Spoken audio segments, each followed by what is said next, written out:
Aurora is a small town in Wise County in the north of Texas. The county came into being in the 1830s, following an armed standoff between 150 Native Americans and 18 cowboys. The latter, though outnumbered, won and planted a stake in the ground. Owing to their superior technology, they brought guns to what the natives thought was a bow and arrow fight. In the wake of the Mexican-American War 1846-48, many more people arrived in Aurora. In 1853, a new technology invaded Texas as the first railroad companies arrived. The Iron Horse promised to bring the world to the Lone Star State and vice versa, but for a variety of reasons, less than 500 miles of track was laid on the often inhospitable ground by the time the Civil War broke out in 1861. The robber barons took another shot at it in the 1880s, and rogues like Jay Gould built thousands of miles of track. They did so through all manner of devious and underhanded means, some of which would seem very familiar to those 18 aforementioned gunslingers, and continued to fight, bribe, and steal their way through Texas, till reined in 1891 by the newly elected governor of Texas, James Hogg. Aurora, built on the modern wonder of the gun, never enjoyed the favor of the locomotive. Once full of promise, it became a backwater, abandoned by railway barons and politicians alike. It was a sleepy town, in rapid decline, where nothing unusual ever happened. This was at least until April 17, 1897. In the early hours of Saturday, April 17, 1897, a strange object streaked across the sky. Off-kilter, it hurtled wildly over the town, till it collided with a deafening thud into Judge J.S. Proctor's windmill. Both the craft and the judge's mill were obliterated. Shocked locals rushed to the scene to find debris strewn the length of the judge's property.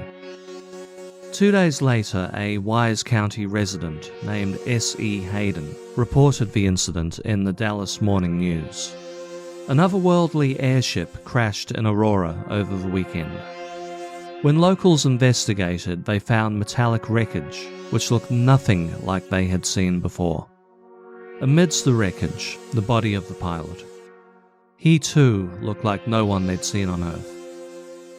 The townsfolk, after careful consideration, decided the pilot must have come from Mars. Struck with compassion for the pilot, wherever he was from, he was reckoned to be one of God's children, after all. The locals gave the alien a Christian burial. The rites were performed by one William Russell Tabor, a traveling preacher on his way through the town. The alien was buried in Aurora Cemetery, with a simple gravestone to mark the spot. The wreckage of the craft, according to one officer T.J. Weems from Fort Worth, was gathered up, then deposited down a well which once stood in the shadow of the mill. Half a century before the Roswell incident, it appears the US military were far less interested in hoarding and examining alien technology. Now, some strange things happened decades after. In 1935, a Mr. Brawley Oates bought the Proctor residence. Oates saw a well full of debris as a waste of resources and dug all the junk out. Not long after, he was diagnosed with particularly bad arthritis. He presumed the wreckage had poisoned the water, which in turn gave him the rheumatism. Oates had the well refilled, then put a concrete cap over it, then an outhouse on top of the cap. Now, the thing that didn't happen, as some had hoped, was a sudden uptake of rubberneckers travelling out to Aurora, to the site of the crash. Such traffic would surely have brought the railway in their direction. For a while, the incident even fell out of the public consciousness. And then, the whole incident was revealed to be a hoax in 1980. Time magazine interviewed an 86-year-old local named Etta Peggs. She revealed Hayden wrote the article hoping to bring tourists to the dying town. There was no alien spacecraft. Judge Proctor didn't even have a windmill on his land. Depictions of the well were questionable also, as people started telling the story again in 1947, yes, in the wake of Roswell. The type of well described was one from their own time, only invented in 1945. Since then, of course, many ufologists have argued to the contrary. Several media organizations have reported the incident, lending it credence.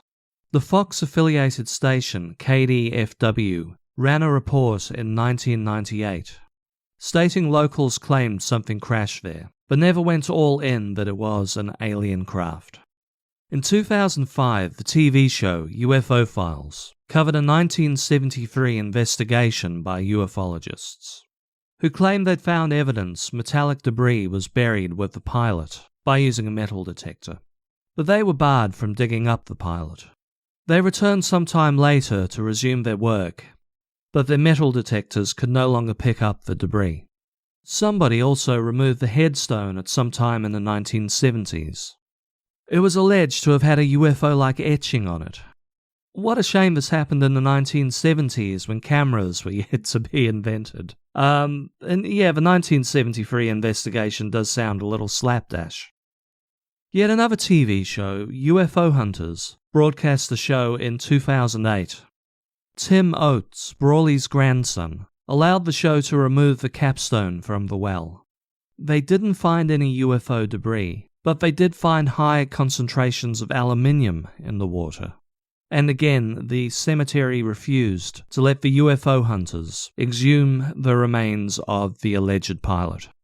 Though the Aurora spaceship was an oddity, featuring a visitor from Mars, the latter half of the 1890s were rife with tales of mystery objects in the skies. Most of these sightings were taken for the work of intrepid, formerly earthbound inventors, pushing beyond the constraints of science and technology. Just on dusk on November 17, 1896, dozens of people in Sacramento, California, complained of a large light in the sky. On investigation, the light was coming from a large cigar-shaped object ambling through the dark. Eagle-eyed witnesses claimed the object had men aboard, and that the craft appeared to be controlled by propellers and a rudder. Some claimed to hear men chattering on the deck of the craft, or singing.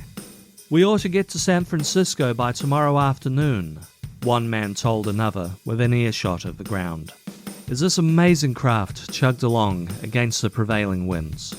This was corroborated by another witness, who shouted up at the men, asking where were they going. "San Francisco, we should be there by midnight," the men replied.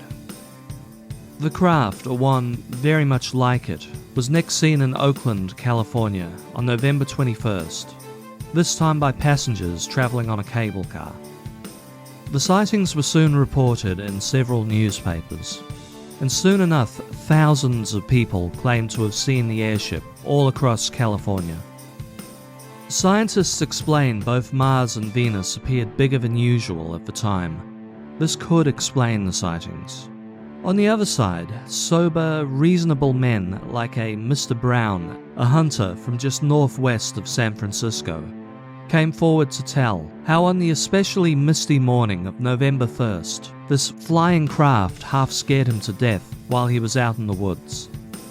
He said nothing at the time, of course, because people would think him mad, but now everyone was seeing it. What's the harm in sharing the story? Grifters, of course, came along and set up in public spaces with telescopes, offering the public a chance to scan the clouds for just a few coins. The craft was spotted again November 25th around San Francisco and December 3rd around Vallejo, California. At one point, a San Francisco lawyer named George Collins came forward with a tale of having met an inventor while on business in Washington. The two men kept in touch and regularly met. One day just before the sightings began, the mystery inventor confided in Mr. Collins. He'd secretly built an airship 150 feet long and capable of moving at 80 miles per hour. It was powered by compressed air. Collins refused to give the name of his friend. This didn't stop the press from locating a 47-year-old dentist and inventor named E.H. Benjamin.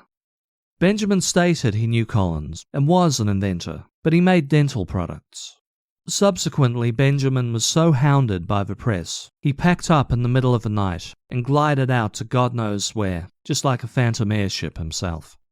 Soon after this incident, former Attorney General for California, William Harrison Hart, came forth, claiming he now handled the legal affairs of the mystery inventor and the second airship builder across the country in New Jersey. He stated he was trying to convince the inventors to produce more ships, to give to Cuban revolutionaries fighting to depose Spain in Cuba. This, in his view, is where the better good was, not in public transport. Hart would remain an oft-quoted figure by the papers. By New Year's 1897, however, the Phantom Airships had disappeared from California. In February 1897, they reappeared 1,200 miles east, first in Kansas, then Nebraska. Late at night, well into the early mornings, the airship was spotted by railway operators as it appeared to navigate eastwards along the railway lines. Reports did come in, however, from places like Harrison, Nebraska, where the craft hovered over the courthouse for 30 minutes to the shock of all assembled. By April 1897, it reached Illinois, afterwards disappearing into the night from whence it came. So best that we can tell, what was happening in the skies in 1896-7? Well, first I should point out these airships were not terribly far removed from reality, but the couple of steps needed to take these craft from science fiction to science fact had been tantalizingly out of reach for a few decades. The Montgolfier brothers proved conclusively in 1783 that human flight via balloon was achievable, having first sent up animals in 1782, then quibbled about sending up a criminal they thought the world could lose if it went wrong. Etienne Montgolfier himself made the first manned balloon flight, only hours before a competitor named Rosier made the second. For a while there was a flurry of activity around the hot air balloon. Jean-Baptiste Mesnier presented blueprints to the Royal Academy in Paris for a steerable dirigible the same year. A little over a year from the Montgolfiers' first flight, in January 1785, Jean-Pierre Blanchard flew a balloon from the UK across the English Channel to France, a distance of around 21 miles. Now this could have gone wrong on so many levels. Balloons were still flimsy.